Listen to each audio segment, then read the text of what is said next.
மாமார் அவர்களுக்கு நன்றி தெரிவித்துக்கொண்டு சங்கத்தின் வைரவிழா தலைவர் டி லோகநாதன் மாமார் அவர்களை வாழ்த்துரை வழங்க அழைக்கின்றோம்.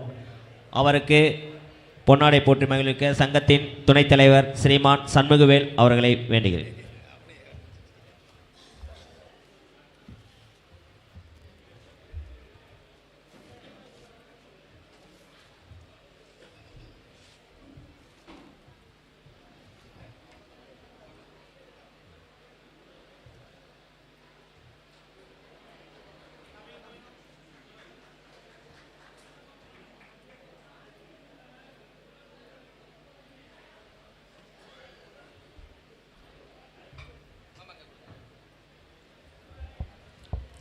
அனைவருக்கும் இனிய மாலை வணக்கம்.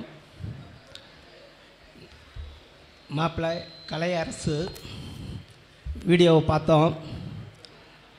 ஒரு எப்படி நம்ம இதிலிருந்து வந்து இந்த அளவுக்கு உயர்ந்து இருக்காருன்றதுக்கு அவருக்கு ஒரு உதாரணம். ஏன்னா நம்ம சாதனையாளர் விருது பூராமே நம்ம இதனா வரைக்கும் கொடுத்தவங்க பூராமே அது மாதிரி பார்த்து பார்த்து பார்த்து பார்த்து எப்படி இருக்காங்க, என்ன பண்ணுறாங்க, அவங்க சின்ன வயசுலேருந்து என்ன பண்ணாங்க, நம்ம சங்கத்துக்கு என்ன செஞ்சுருக்காங்க, அவங்க ராசிபுரத்துக்கு சங்கத்துக்கு என்ன செஞ்சுருக்காங்க அப்படின்னு பார்த்து தான் இதனா வரைக்குமே அதுக்குன்னு ஒரு குழுவை போட்டு அதை பயன்படுத்தி இதனா வரைக்கும் நம்ம செஞ்சிட்ருக்கோம். இதனா வரைக்கும் நம்ம தோல்வியே இதனா வரைக்கும் நம்ம கொடுத்தவங்க எல்லா லிஸ்ட்டும் எடுத்து பார்த்தாலும் ஒரு தோல்வி கூட வந்திருக்காது.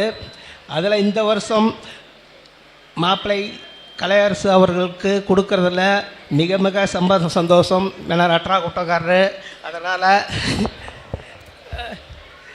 எப்பயுமே கொஞ்சம் ரட்ரா கூட்டம்னா எங்களுக்கு கொஞ்சம் இதாக இருக்கும். ஆனால் நாங்களும் வந்துட்டோம், கடந்த கூட்டமும் பக்கத்தில் இருக்குது. ஏன்னா நாங்கள் இல்லாமல் அவங்க இல்லாமல் நாங்கள் இல்லை. வைரவிழா தலைவரப்ப இதே தலைவர் என் கூட உபத்தலைவர் அண்ணா உபத்தலைவர் ஒரு நாங்கள் கட்டடம் சும்மா ஒரு உட்காந்து ஒரு 5 நிமிஷம் பேசணும். அதுக்கு சரி கட்டிடலாமா அப்படின்னு ஒரு யோசனை தான் சொன்னோம்.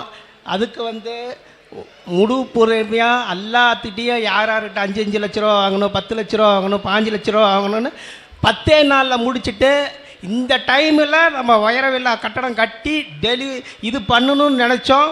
அதே மாதிரி தான் நாங்கள் இது எல்லாருமே பண்ணணும் ஒழிஞ்சு எங்கள் கூட இருந்தவங்க எல்லாருமே இதில் வந்து சிவானந்தன் அவர்களை வந்து நாங்கள் சொல்லணுன்னா வார்த்தையே கிடையாது. ஒரு நாளில் நாங்கள் இங்கேருந்து அங்கே போகலாமா, அங்கேருந்து அங்கே போகலாமா, அங்கேருந்து அங்கே போகலாமான்னா எங்கே வேணாலும் வண்டி விட்டு எப்படி வேணாலும் சரி நான் வந்து உக்காந்துருக்கிறேன். நானாக கேட்க மாட்டேன். அவர் டக்குன்னு வந்து எனக்கு 5 லட்சம் கொடு, 2 லட்சம் கொடு அப்படின்னா வாயை திறந்து கேட்கவே மாட்டார்.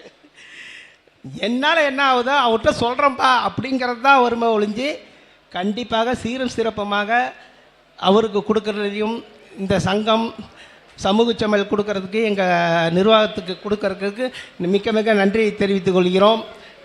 மீண்டும் கலையரசு அவர்கள் மேலும் மேலும் இன்னும் பல்லாண்டு நல்லபடியாக வளர்ந்து இன்னும் பெரிய பெரிய இதுக்கெல்லாம் போக வேண்டும் என்று கேட்டுக்கொண்டு எனக்கு வாய்ப்பளித்ததுக்கு நன்றி கூடிய விடைபெறுகிறேன். நன்றி, வணக்கம். மாமார்